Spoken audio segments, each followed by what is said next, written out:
I'm a member of the Aeronautics Systems Analysis Branch here at NASA Langley, and we're investigating stacked rotors to improve both the noise and performance of on-demand mobility vehicles.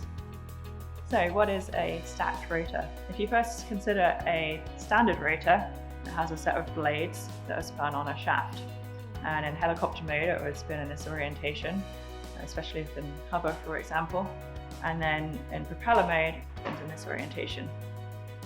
So if we're making a stacked rotor, we simply add another plane of blades on top. So now you have two separate sets of blades, and you can either vary the axial spacing of those, you can vary the angular spacing of those, the azimuthal spacing, and you can make a lot of variations to the geometry. And what we're trying to do is to optimize that configuration so that we can improve both the performance and the noise of these vehicles.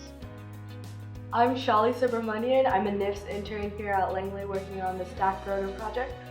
We're here in the makerspace where NASA can experiment with 3D printing.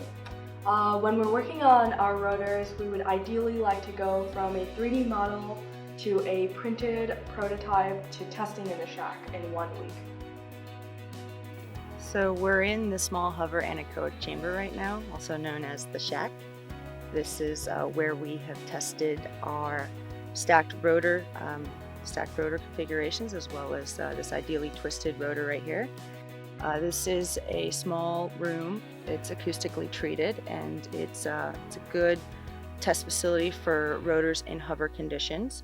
Some advantages of 3D printing include quick design modifications and the cost effectiveness compared to traditional manufacturing methods. We also save on both raw materials and time. An advantage that's often overlooked is that we can publish our blade geometries, and we would not be able to do that if we were to buy these blades off the shelf.